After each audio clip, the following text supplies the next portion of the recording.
In 2018, my life entirely changed. I lost my brother that year. I had to move further away than I expected to. Everything in my relationship was the dynamic was completely changing.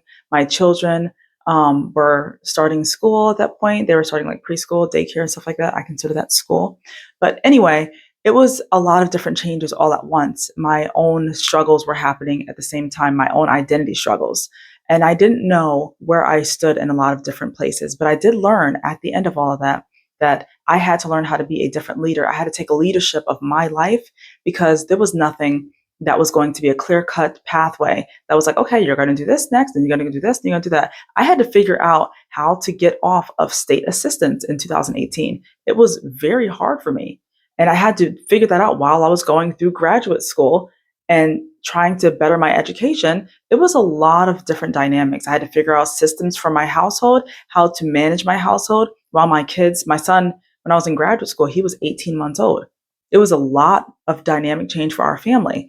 And losing my brother, coping with his death at that time also.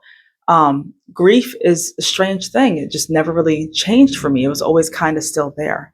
So this was a time period when I had to learn to lean more in on going to therapy, lean in on my family, figure out what were the things that made me feel happy and how I was able to cope with the leadership of managing a household, managing my life, my identity crisis, and where I wanted my life to be. Gratitude was such a big thing because I had to be grateful for small things, had to be grateful for the big things. The fact that I got into graduate school was amazing. The fact that I had an internship and I was able to be at the Capitol and Connecticut for as long as I could was amazing. That was a great experience. But all those things happened, and during it, you don't feel that those decisions you were making, the decisions that I was making, didn't feel like big decisions back then because they were just my day to day decisions. But now that I look back, I realize that all of those decisions made the woman who I am today. They made me a resilient person. I've grown to not care so much about what people think, not care about people's opinions. If people don't like me, they don't like me. They're not going to like me whether they say it to my face or not. So it doesn't matter.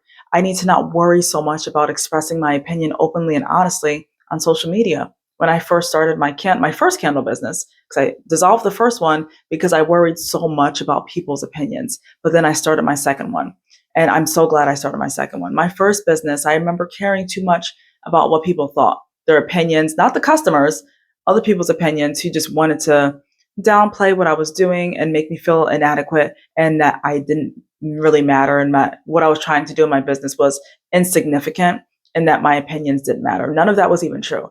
But some certain people will be toxic in your life to make you stay familiar because they see that you're going to grow and they don't want you to grow. They want to keep you under their thumb so that you can stay this stagnant, pathetic, sad little person because they like that familiar version of you. They don't like the version of you that's going to change and outgrow them and become this amazing butterfly that they are probably envious of, or they probably are intimidated by the fact that you're going to grow and sometimes you're going to be a better person that they're going to be. So this message is to tell you to continue to grow, continue to achieve more, and you can do it. And don't worry about what people think because people are going to talk about you whether you hear it or not.